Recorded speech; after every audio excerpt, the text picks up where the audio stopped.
After law school, I served as a law clerk, a federal law clerk at both the trial and appellate levels. And then for nearly 20 plus years after that, I was a commercial litigator and an intellectual property litigator, with some transactional work in the later years. I also have significant experience in employment law because of my IP practice, and I also have a focus in the entertainment industry.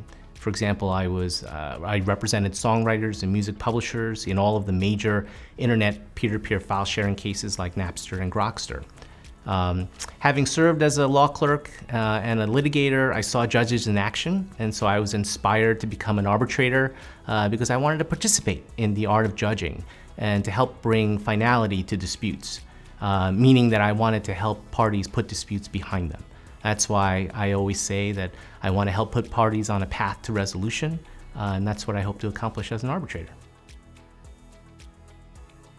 I've sat as an arbitrator for about 15 years, and in that time frame, I've heard about 600 cases.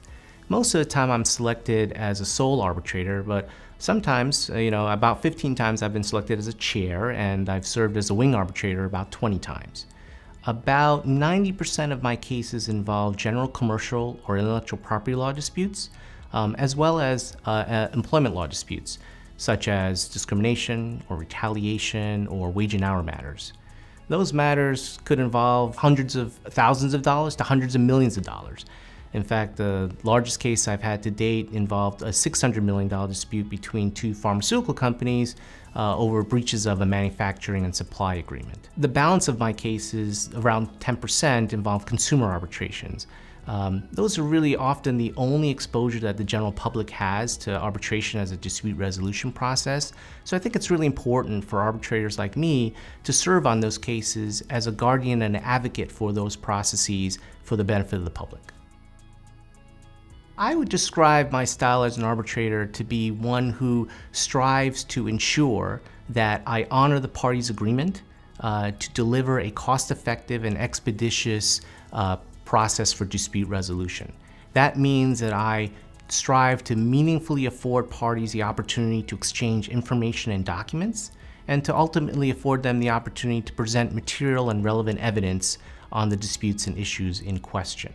It also means that I strive to maintain an open mind and always conduct myself in a fair and impartial manner so that I'm ensuring that the parties are given that fundamental fairness and due process that they deserve. I think lawyers and clients select me as an arbitrator for two principal reasons. First is that I bring to the table deep subject matter expertise in commercial contract interpretation and intellectual property law, as well as employment law, and a background in technology and the entertainment industry. And the second is that I think I'm a well-trained and experienced arbitrator who incorporates best practices and initiates best practices into the arbitration process, thereby ensuring that I deliver a cost-effective and expeditious process for these parties, and so as to ensure finality at the end of the day.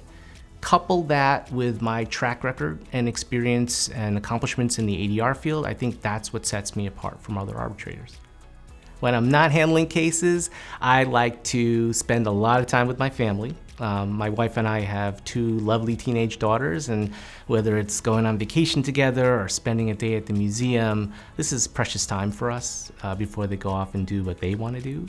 I also enjoy playing tennis, so I take group classes and private lessons, and music has always been a constant in my life, so I play the piano and I also listen to a lot of music at home.